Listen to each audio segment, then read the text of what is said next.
तो do you all know anything about it? कुछ भी पता हो? No just ma'am. To introduce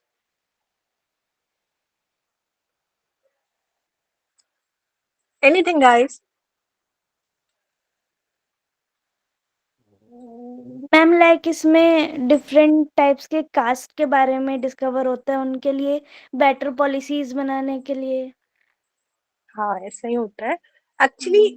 current information ये है, हम क्यों पढ़ रहे हैं ना, वी एवरीथिंग क्लास में बी रिलेटेड फ्रॉम करंट। तो हो ये रहा है कि इंडिया में सेंसस होने वाला है, ठीक है। It was suppose to be held in 2025, 2020, sorry, Covid के कारण पोस्टपोन होते होते होते इट वाज समथिंग कि 2025 में हो जाएगा, पर उसमें भी नहीं हुआ। अभी कास्ट पॉलिटिक्स शुरू हो गई है, तो सारे जो स्टेट्स है, to be more precise I must mention the opposition ruling states है, दे आर लाइक कि हमें कास्ट डेटा चाहिए, हम कास्ट सेंसस कराएंगे। तो Karnataka became the first state जिसने स्टेट लेवल पे सेंसस कराया, census in the sense cast census कराया। कास्ट सेंसस से मेरा यहाँ सिंपल सा मतलब है, हम पॉपुलेशन में ये निकालते हैं कि कौन सा इंसान कौन से कास्ट का है, ठीक है। पहले जो सेंसस होते हैं ऑल ओवर इंडिया, लास्ट जो 2011 में हुआ था, उसमें ऐसे कास्ट नहीं पूछी जाती है, ठीक है। पर अब जो पॉलिटिक्स हमारे कंट्री की चल रही है, तो उससे ऑपोजिशन स्टार्टेड कि we want to know the caste, उनके पीछे के रीजंस है कि हमें बेटर पॉलिसीज करनी है। And central government is like कि no, we will not reveal the data. इससे कम्युनल पॉलिटिक्स हो सकता है, उनके अपने प्रोज एंड कॉन्स है। तो जब ये थोड़ी सी हाईलाइट हुआ, तो now the central government is updated कि ओके, जो सेंसस होने वाला है जब भी हो, द डेट इज पोस्टपोंडिंग और आगे कितना जाएगा पता नहीं, पर जब भी हो, फ्रॉम द फर्स्ट टाइम हमारे नेशनल लेवल क्लास सेंसस में कास्ट का डेटा पूछा जाएगा। So if you take it as typically, so it is the first caste census of India. Census तो हर 10 साल पे होते हैं, but caste census will be the first time जो कि सेंट्रल लेवल पे होगा। स्टेट ने स्टार्ट कर दिया अपना। Karnataka was the first state to hold caste census.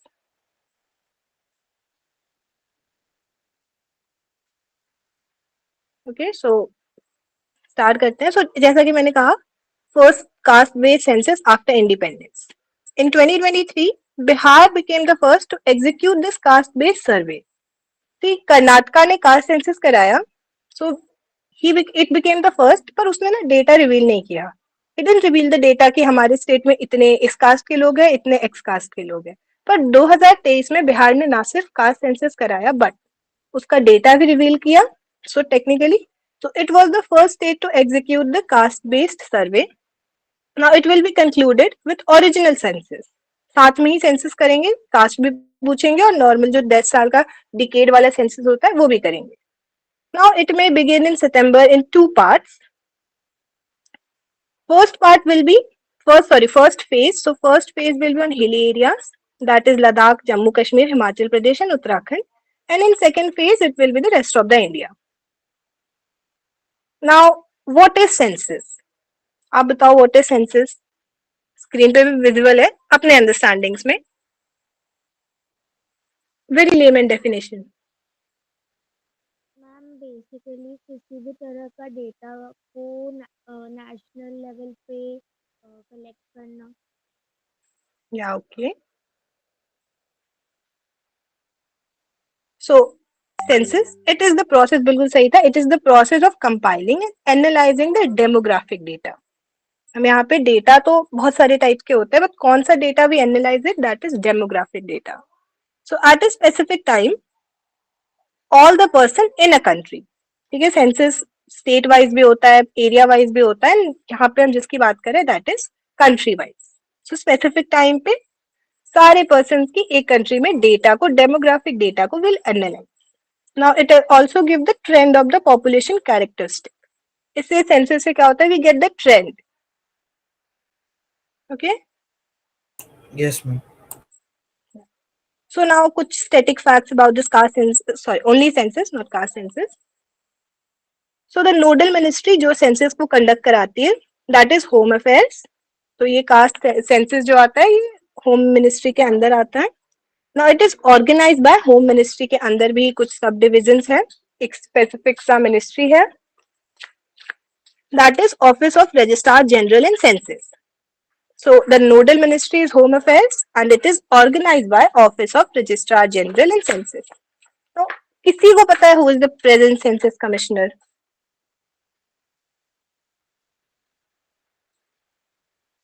कोई आइडिया है अभी कौन है सेंसस कमिश्नर होता है इसके अंदर में एक?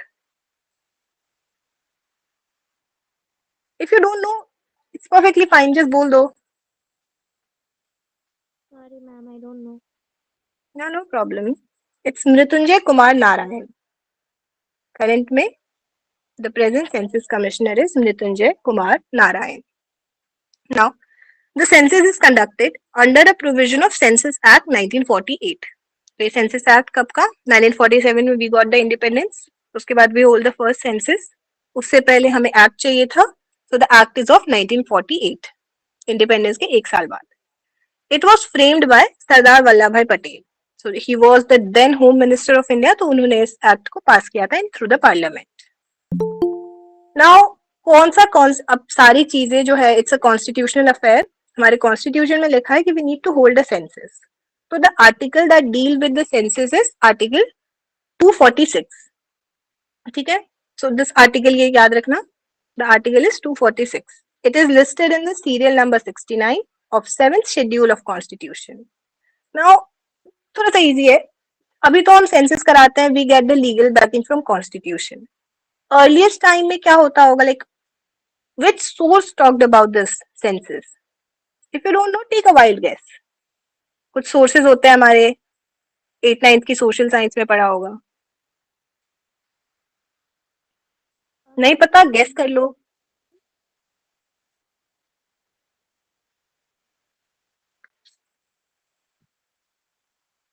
एनीवन, कुछ भी. कौन से सोर्सेज होते हैं पहले? 8th-9th का सोशल साइंस है. Ma'am, newspapers.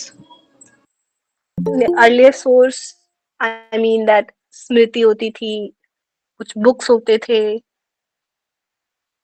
अच्छा किसी Ma'am, ने could you please repeat your question?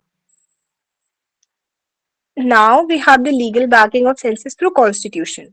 ठीक है. constitution says कि article 246 is there, you have to hold a census. but जब we didn't have the constitution तभी भी तो census होता था ना. census there I mean लोगों को गिनना.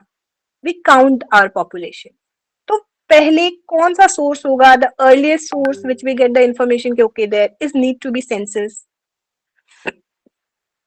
the name may differ.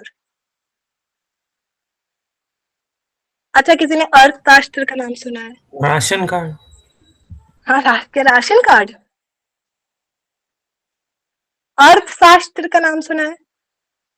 Yes, ma'am, economics. Yes, ma'am. Economics. Yes. Economics नहीं, अर्थशास्त्र वाज अ बुक. कौटिल्य ने लिखा था. Written by Chanakya. या Chanakya is only called Kautilya. Yes, you know. Yes. So हमारे हिस्ट्री में बहुत सारे सोर्सेज होते हैं. जैसे when you talk about the legal backing of law, तो we got it from Manusmriti. And if I ask you कि लॉ जो हम पढ़ते हैं उसकी बैकिंग अर्लीस्ट कहाँ से आई? Who talked about this law कि there need to be a rules and regulations?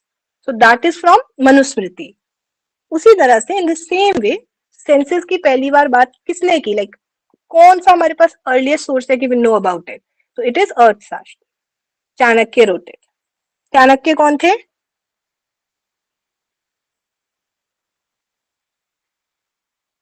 Guys, Chanakya कौन थे?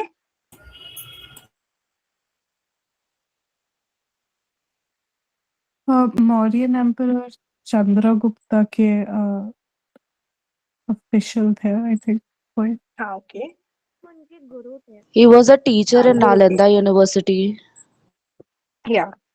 So thank God you all know about Chanakya. So he wrote the book अर्थशास्त्र, जिसमें पहली बार उन्होंने बात की थी कि we need to count our population. अब उन्होंने सेंसस पर्टिकुलरली मेंशन नहीं किया था ना. He gave the essence.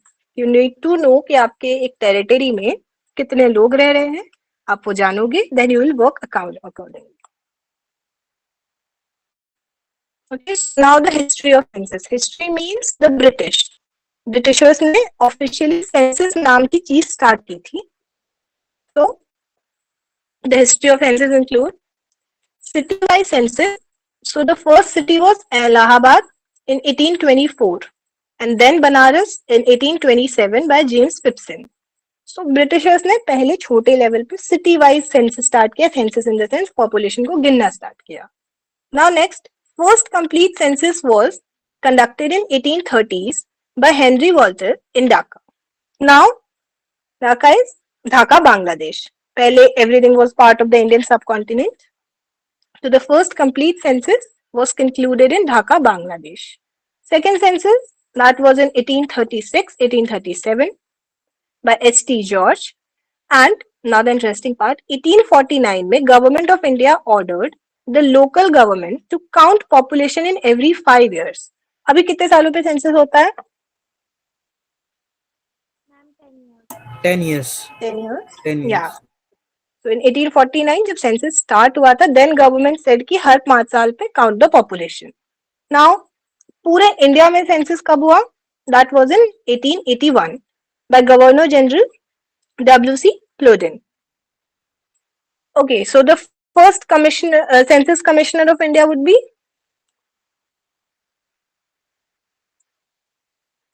same ही थे, W.C. Plodin. He was the first commissioner of the census. Now उस टाइम पे गवर्नर जनरल कौन हुआ? 1881 में.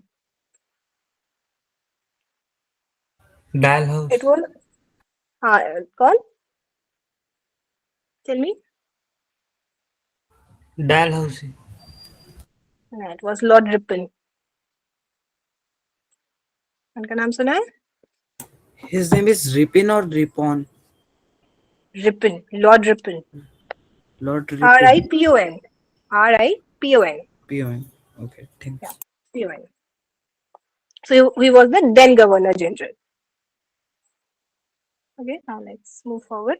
So after independence, first census was held in 1951-52. Okay, very easy to remember. 1950 में we had, or officially we adopted the constitution. After that, next year we held our first census. That was in 1951-52. Now the then census commissioner was R.A. Gopalaswamy. ठीक है, पहली बार census हुआ तब governor general कौन थे? Census commissioner was important. After independence first time census कब हुआ? 1951-52 और तब के census commissioner is again important. So that is R.A. Gopalaswamy और करंट के भी अभी इम्पोर्टेंट है. ठीक है, Mrityunjay Kumar. Now the last census जिसका हमारे पास डेटा है दैट इज ऑफ 2011. हर 10 साल पे सेंसस होता है, तो लास्ट वी हैड of 2011. उसके बाद सेंसस नहीं हुआ with the above said various reasons. So the 2011 census was the 15 number census first time जब से सेंसस स्टार्ट हुआ and it was the 7th number after independence. ठीक है, जब से सेंसस स्टार्ट किया हमने 1800 में it was 15th और इंडिपेंडेंस के बाद it was 7th. उस टाइम के सेंसस कमिश्नर वो C. चंद्रमौली और theme are census our future. 2011 का डेटा है, 2011 के बारे में बातें हैं. एज सून हमारे पास अभी के सेंसस की डेटा आ जाएगा, विल अपडेट आवरसेल्फ. हो सकता है इस साल आ भी जाए. Let's hope. नाउ 2011 के सेंसस के according एससी's population was 1.21%. So that is 16.6% of the total population. And ST का population was in same 8.6 of the total population. ST SC का थोड़ा सा important हो जाता है, उससे ज्यादा जनरल की कितनी पॉपुलेशन थी and all that is not important. Now I have few questions कि 2011 के सेंसस के हिसाब से you all have to answer it. ठीक है, कोई जरूरी नहीं है कि आपको एग्जैक्ट आंसर पता हो. Most populated state is UP. Okay, you started. And the least populated state is I think Assam. Okay, Assam. Anyone else? Most literate state that time is also Kerala. No, wait. First talk about the least populated state. कोई और? Any other wild guess? कुछ भी चलेगा, जो लगता है. Kashmir. Okay. Sikkim. Yeah, who said Sikkim? Sikkim is right. Yes, Shamli. It is Sikkim. Now the third, maximum population density. Density पता है ना? यूपी। डेंसिटी पता है? Yep. Number of people living per square kilometer or something. Yeah, Per 1,000 exactly. people. This हाँ per 1,000 people. This is density. So कौन सा state होगा जिसमें सबसे ज्यादा डेंसिटी होगी? दिल्ली। Bihar. दिल्ली। बिहार बिहार बिहार किसने बोला? Me. Yeah, you are correct. Bihar. Okay. Now the most literate state. ये तो easy है. Kerala. Kerala. Yes, Kerala. Maximum sex ratio. Delhi. Okay, पहले sex ratio पता है? Kerala. Yep. Men to women. Yeah, men to women. Another state is? Kerala. Yes, Kerala. And the total density of India? You know it? Ma'am 490 490 की 382. 382. Exact. थोड़ा थोड़ा सा 5 to 10 very करता है, but most of the side you will get it at 382 per person per square kilometer. Now the India's literacy rate is?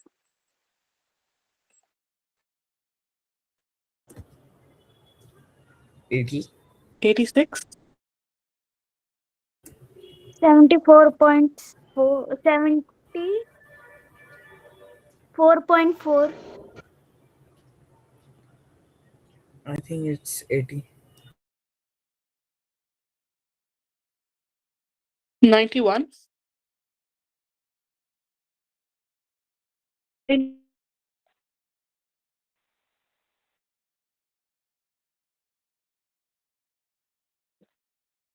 %40.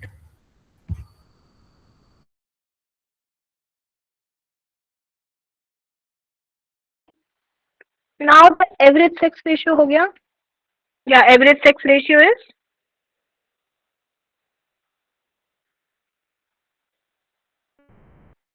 It's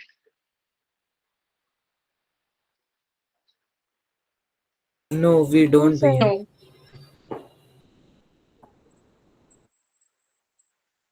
okay. I'm sorry. I think there is a network issue. So the literacy rate of India is clear. Yes. It was 74.04%. Exactly. Someone said it also. Okay, ma'am. Yeah. Now the average sex ratio of India was? 943. 900 to 1,000. Yes, 943 by 1,000. And lowest populated state is? Sikkim. Sikkim. Sikkim. Yes. And the state with the lowest population density? Northeastern state है? Northeast. Yeah, Northeast में 7 है ना? 8 actually. Nagaland, Meghalaya. No. Assam, Arunachal Pradesh. Arunachal Pradesh is the answer. And now the lowest literacy rate? ये तो easy है. 3.82. UP. नहीं, which state has the lowest literacy rate? Bihar, Yes, Bihar. 63.82%. Okay. Bihar. And the lowest sex ratio? ये भी easy है. Haryana, Haryana. Yeah, Haryana. Most populated UT? Delhi. Delhi. Delhi. And how many UTs we have? 4. No. Okay, then how many states? Seven UT we have. And how many states we have? I think 28. Are you sure it's 28? 20.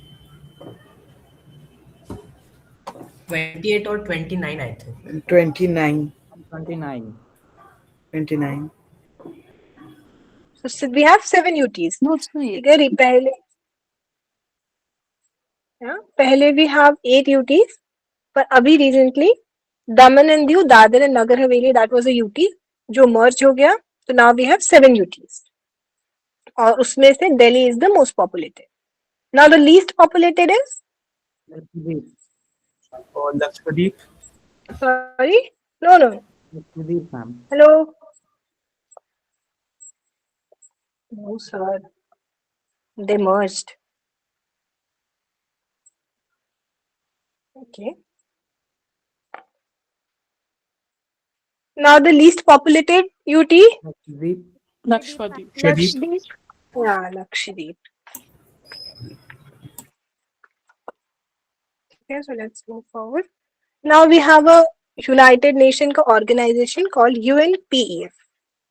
Full form क्या होगा UNPEF का? United Nations Population Forum. Yeah, Population Fund. Oh, sorry.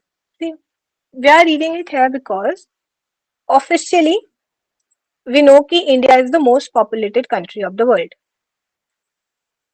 Okay, but we didn't have the census, so technically हमारे पास data तो नहीं है.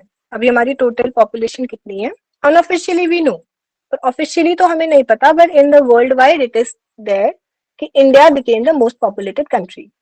तो ये कैसे हुआ? We didn't release our data. So there is a UN का body, UNPF, that counts the population of each of the country. तो इसने it counted the population by its sources and it declared कि okay, now China is not there, India is the most populated, इसलिए we are reading this UNPF. So the full form is United Nations Population Fund. So it stated that India is the most populated country, holding 18% of the world total population. Now established कब हुआ? 1969. Yeah, 1969. And headquarter was in New York, in USA. New York. Okay. So अभी census के साथ census is over. Now we have this delimitation part. ये दोनों चीजें साथ में आती है जब census होता है, उसके बाद we have this delimitation. अभी delimitation क्या होता है?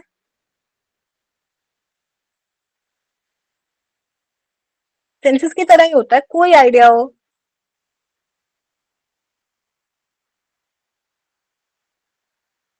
अच्छा, लोकसभा में कितने कॉन्स्टिट्यूंसीज हैं? और इजी बनाने के लिए लोकसभा में कितनी सीट्स है?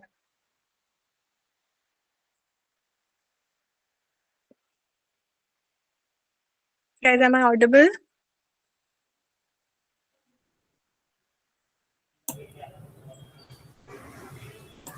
Am I audible? I think it's 540. Or changing एक boundaries of constituencies in country. Okay, Lok Sabha में कितनी कॉन्स्टिट्यूंसीज है, कितनी सीट्स है?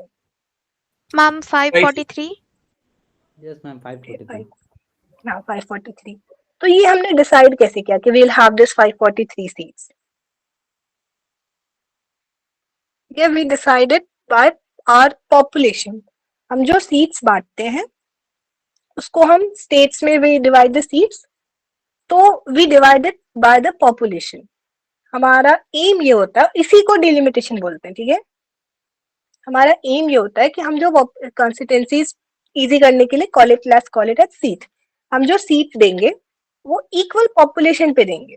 Will not count the state की सारी स्टेट को इक्वल सीट्स दे देते हैं. इससे कोई स्टेट बहुत बड़ा है, कोई बहुत छोटा है, तो we give it through population. हम ट्राई करते हैं कि जितनी सीट्स हो मोर और लेस हम पॉपुलेशन सेम रखें.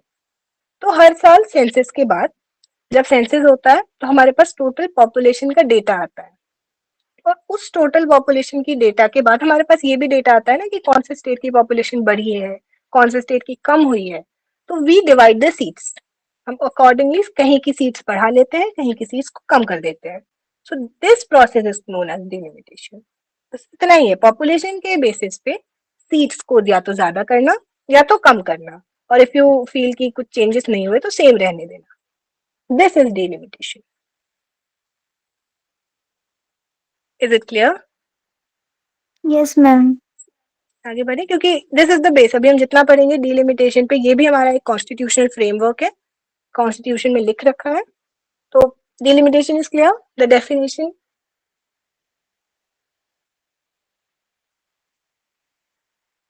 Shall I proceed?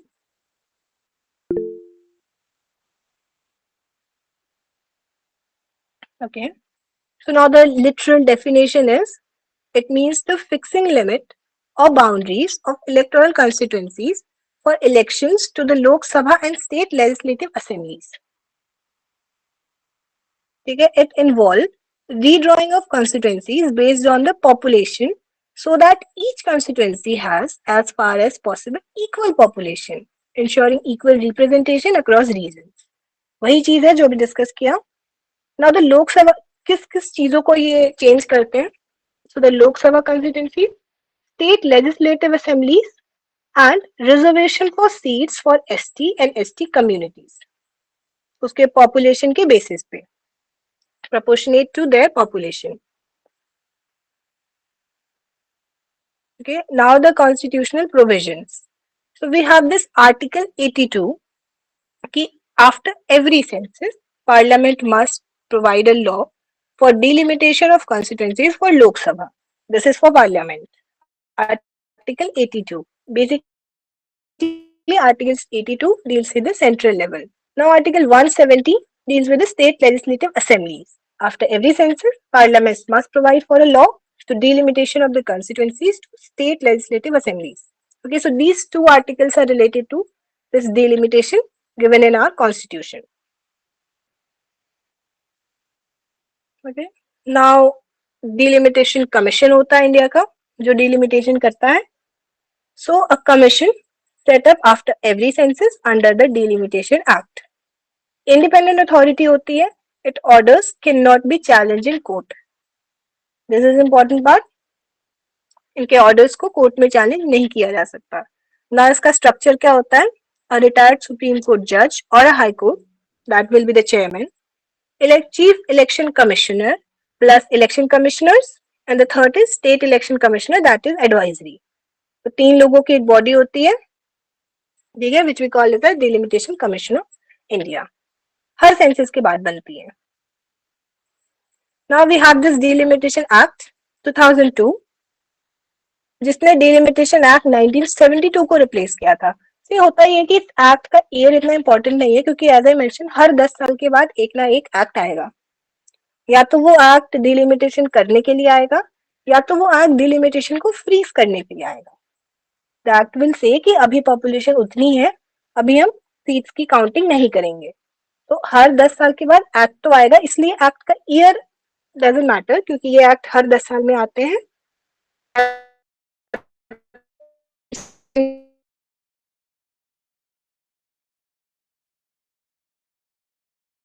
Ma'am you are not audible. जिसको रिप्लेस किया 2002.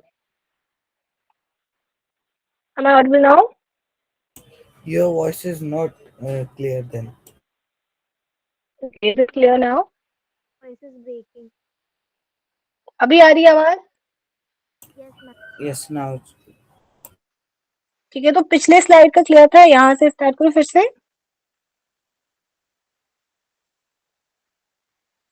Yes ma'am. Shall I start with this slide?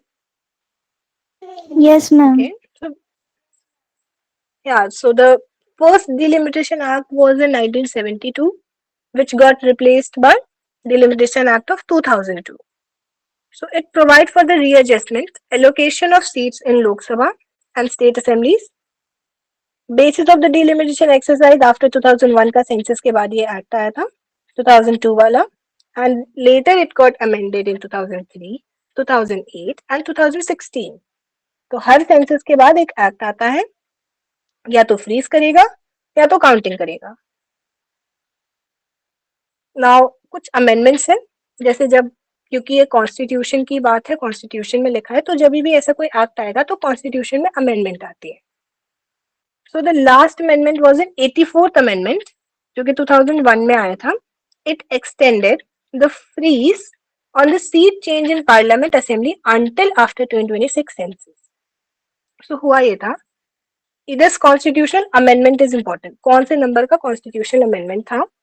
तो it was 84th constitutional amendment, जो कि 2001 में आया था, जिसने कहा कि टिल फर्दर सेंसस, जो कि अब 2026 में होने वाला है, इसने ईयर मेंशन नहीं किया था. इट ओनली सेड कि टिल फर्दर सेंसस जो सीट्स है लोकसभा की और स्टेट असेंबलीज की will be freezed. Okay.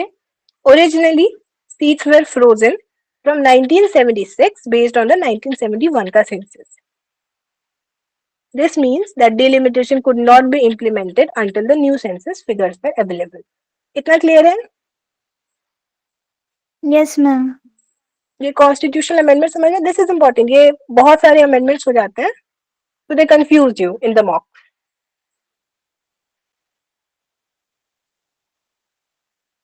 Is it clear, guys? आगे बढ़े.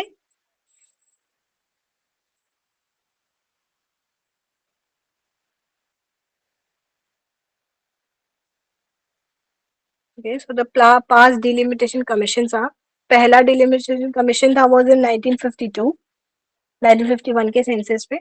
Second was in 1963 and third was in 1973. हर 10 साल पे बन रहा है. Fourth was in 2002. उसके बाद 42nd अमेंडमेंट आया, जिसने पहली बार डिलिमिटेशन को रोक दिया 1976 में. फिर 2001 में सेंसस हुआ, 2002 में 84th कॉन्स्टिट्यूशनल अमेंडमेंट ने 2026 तक डिलिमिटेशन को रोक दिया. ये पूरी टाइमलाइन है, पूरी हिस्ट्री है, पहला याद रखना और अभी वाला. And this 42nd constitutional amendment is important. इसको क्या बोलते हैं? 42nd constitutional amendment is also known as,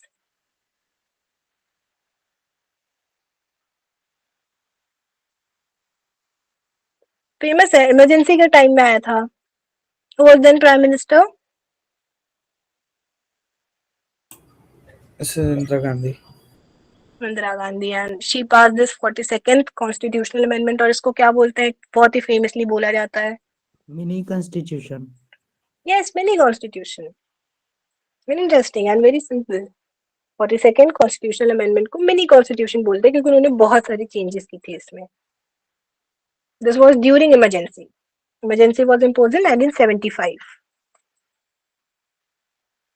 okay, तो आई थिंक इससे ये डिलिमिटेशन ऑफ सेंसस पूरा कवर होता है. Any doubt?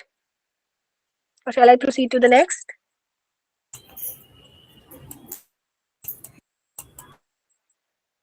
आगे बढ़े. Yes, ma'am. Yes. Okay. So next is Diwali added to UNESCO heritage list. इसके बारे में पढ़ा है. इंडियन एक्सप्रेस का पूरा एक्सप्लेन सेक्शन आया था. अच्छा छोड़ो, यूनेस्को क्या होता है?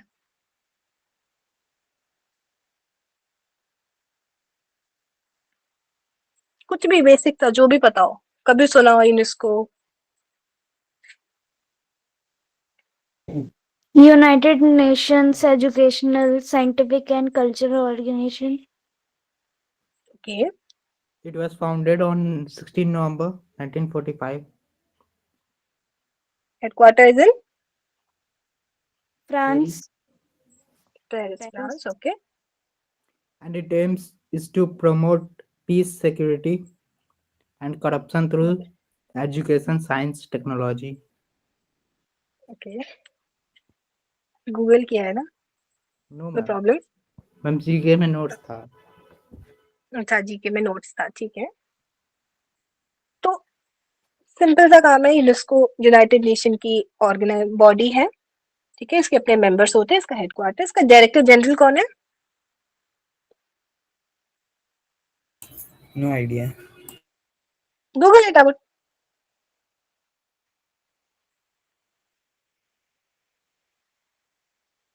कोई बात नहीं. तो यूनेस्को का सिंपल सा काम है, ये ना पूरे दुनिया में जो हेरिटेजेस होते हैं उसको इट आइडेंटिफाइज. हमारा काम यही तक खत्म हो जाता है, ये आइडेंटिफाई कर लेता है.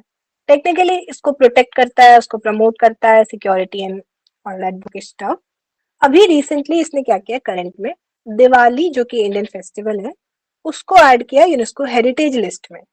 इसके बहुत सारी लिस्ट होते हैं, उसमें से एक है हेरिटेज लिस्ट. तो ये यूनेस्को वाले, इसमें जब भी कोई साइट ऐड होता है, कोई किसी भी कंट्री का, बेसिकली इंडिया, तो इट बिकम्स इम्पोर्टेंट। तो इसलिए फॉरवर्ड, सो द यूनेस्को, इसका पूरा नाम सी वी शॉर्ट फॉर्म में हम इसको कहते हैं heritage site, but it's full name UNESCO intangible cultural heritage list now features around 700 elements corresponding 140 countries. Okay. India currently has 15 elements inscribed on UNESCO's representative list of this cultural heritage of humanity, include the Kumbh Mela, Durga Puja of Kolkata, Garba dance of Gujarat, yoga, and the tradition of Vedic chanting and Ram Leela. तो इतनी सारी हमारी Indian festivals हैं जो कि इस list में है। Total is 15। ठीक है, नंबर याद रखना। अभी टोटल कितने हो गए? 15। Latest Diwali. So the 20th session of the panel is underway from December 8 to 13 at this Red Fort. इसका सेशन जो है वो इंडिया में चल रहा है। Number is 20। ये 20वें नंबर का सेशन है जो कि चल रहा है 8 दिसंबर से 13 दिसंबर तक। डेट इज नॉट इम्पोर्टेंट, पर कहाँ चल रहा है? रेड फोर्ट में। ठीक है, for the next year cycle India has sent a nomination of the Bihar Chhat Puja for consideration of the committee. 2 है, अभी कौन सा ऐड किया? दिवाली। नेक्स्ट के लिए छठ पूजा को भेजा है। इंडिया में सेशन चल रहा है। सेशन का number is 20। Date is 8 to 13 December and the place is Red Fort. Okay, इतना क्लियर है? Yes ma'am. आगे बढ़े। Okay. So this decision was taken in the presence of the delegates from 194 UNESCO member state. India nominated Diwali as part of the 2024-2025 cycle submission. And 2025-2026 submission is Chhat Puja. ठीक है। Now UNESCO का कुछ static, we discussed it. UNESCO stands for United Nations Educational, Scientific and Cultural Organization, established in 1945, headquarters in Paris, France. We have members, 194 members है, plus कुछ associated members भी हैं. Mission is to promote peace and cooperation through education, science, culture and communication. And when did India became a member? India कब बना था member? 1946। 1946. 1945 में ये organization बना. India joined in 1946. अब ये लिस्ट कौन सी होती है जिसमें हमने दिवाली को ऐड किया? Intangible cultural heritage. So this list of humanity list focus on living tradition such as rituals, festival, performing art, craft, oral tradition and social practices that communities recognize as part of their cultural identity. It was created under 2003 UNESCO Convention. ये important है। कब बना था? 2003 UNESCO Convention for safeguarding the tangible cultural heritage. All that पढ़ लेना. So the countries nominate elements. One can be proposed in every 2 years. Year is important. कब propose कर सकते हैं? हर 2 साल में. After evaluating, UNESCO committee decide to inscribe it. Elements on the list are not just historical, but affect the living practices continuously reproduced in the community life. You know, okay, I think this topic इतना ही था. UNESCO के बारे में how many sites India have? कोई idea हो तो? 23। Heritage नहीं, ऐसे। अच्छा, which city is UNESCO's first World Heritage City? Indian. Ma'am Agra. Ahmedabad. It is Ahmedabad. So Ahmedabad was the first Indian city to recognize as UNESCO World Heritage City. So we discuss about this heritage. ठीक है, इसका एक और list होता है world heritage site करके। इसके बारे में पता है? मैम बेसिकली इस लिस्ट में जो हिस्टोरिकल आर्टिफैक्ट होते हैं इस कंट्री का वो रहता है। ओके, तो अभी इंडिया का कितना है? अच्छा, पहला पता है? ताजमहल। और भी थे कुछ कुछ। ताजमहल, आगरा फोर्ट, एलोरास केव, ये तीनों इंडिया में 1983 में फर्स्ट टाइम रिकॉग्नाइज किया था as world heritage site.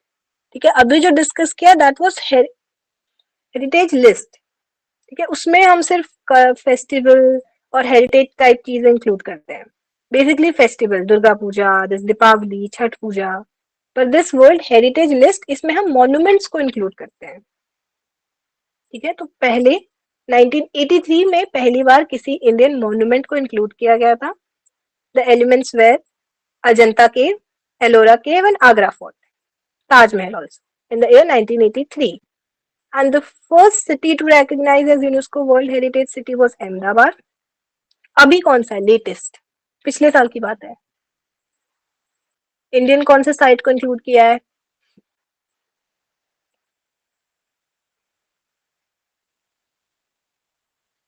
It is Maratha military landscape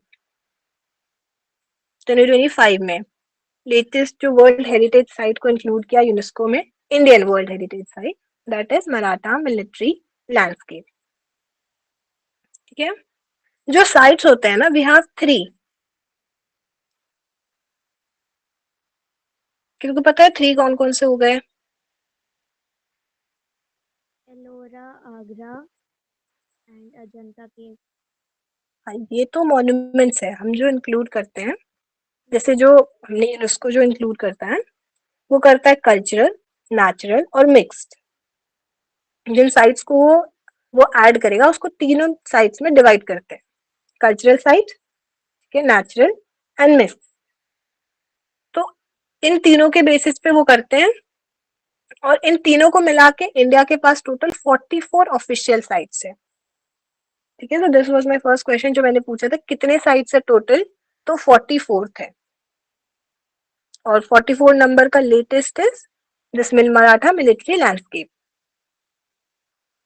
ठीक है, अच्छा फिर कौन से स्टेट के पास सबसे ज्यादा होगा? Indian state, if you don't know take a guess.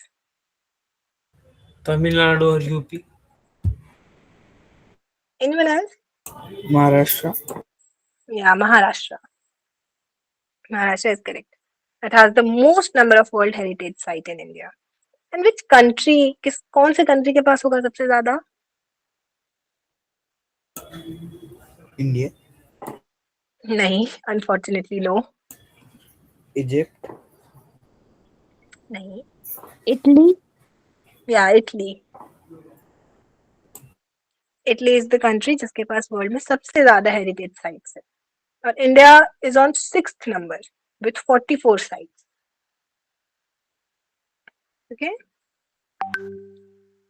Latest this is we discuss Maratha military landscape. और हमारे जैसे 3 साइट्स होता है ना, कल्चरल, नेचुरल और मिक्स्ड, तो we have only 1 mix site. बाकी सारे तो वी हैव मोर देन 1, पर this mix site is important क्योंकि वी हैव ओनली 1। किसी को पता है कौन सा?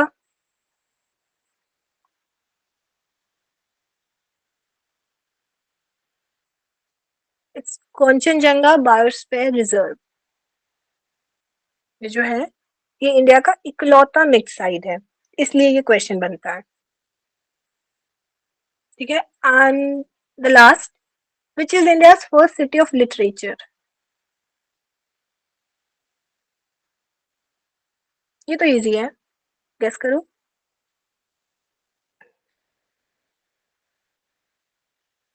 Kolkata. Yes, first Kerala. City of literature, Kerala. Calicut. देखो, Kerala is state, Calicut is city, है ना? I asked for the city.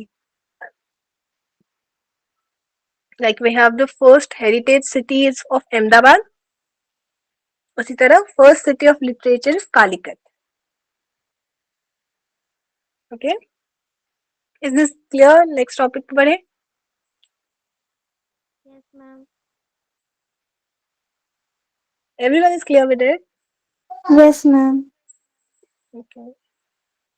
So the next topic is जो starting में we discuss Australia social media ban. Most of you don't know. See, इसमें GK के लिए कुछ as such facts नहीं मिलेंगे, but it is very important for legal GK. और ये इसलिए important है क्योंकि Australia is the first country जिसने डेटा प्राइवेसी को लेके ऐसा कुछ किया है, इसलिए दिस इम्पोर्टेंट क्योंकि Australia is the first step. Now so Australia has became the first country in the world to ban children under the age of 16 from holding accounts on major social media platform. Basically Australia में कोई भी 16 साल से नीचे का बच्चा social media account नहीं रख सकता. It's a complete blanket ban for the children under 16. Australia is the first country to take any such decision about data privacy. Now, the law officially came into effect in December 10, 2025. The ban was introduced through the Act. कौन सा Act है? Online Safety Amendment, Social Media Minimum Age Act 2024. It's amending Australia existing Online Safety Act. The Australia has an Online Safety Act. India में कुछ ऐसा है? Anything that regulate the social media? It's a general question. कोई act India में है?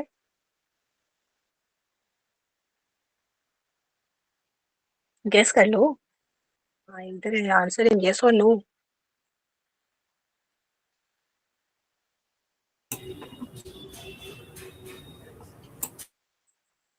Guys, am I audible? मेरी आवाज आ रही है ना?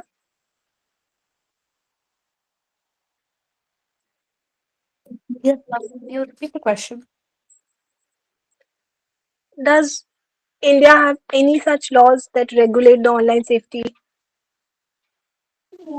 मैम अभी रिसेंट में वो एचसी वाला आया था. कौन सा वाला? एचसी जिसमें फोन की सिक्योरिटी को देखा जाएगा. I think it's DPDP Act, ना? Yes, ma'am. Data Personal Protection Act. So I was asking for that only. We have this DPDP Act जो कि अभी इंट्रोड्यूस हुआ है. Last year it got passed. उसी तरह ऑस्ट्रेलिया का act was social media maximum age online safety act.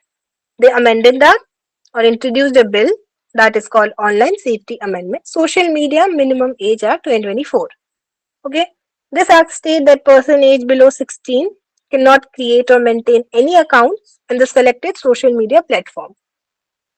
इनके कुछ selected ही social media platform है जिस पे आप अकाउंट नहीं बना सकते. की फीचर्स हो गए एज रिस्ट्रिक्शन. जो प्लेटफॉर्म है, platform must take the reasonable step to prevent under 16 from having an account. Platform कौन कौन से हैं? That included Facebook, Instagram, TikTok, Snapchat, YouTube, X. Basically जो मेजर सोशल मीडिया एप्स होते हैं. Okay. Now the enforcement and penalties. The social media company जो इसमें liable होगा that will be the social media company. Parents और बच्चों पे कोई भी लाइबिलिटी नहीं आती है दिस एक्ट में. दिस एक्ट से कि जो मैनेज करना है अकाउंट होगा नहीं होगा, the liability completely is on social media app.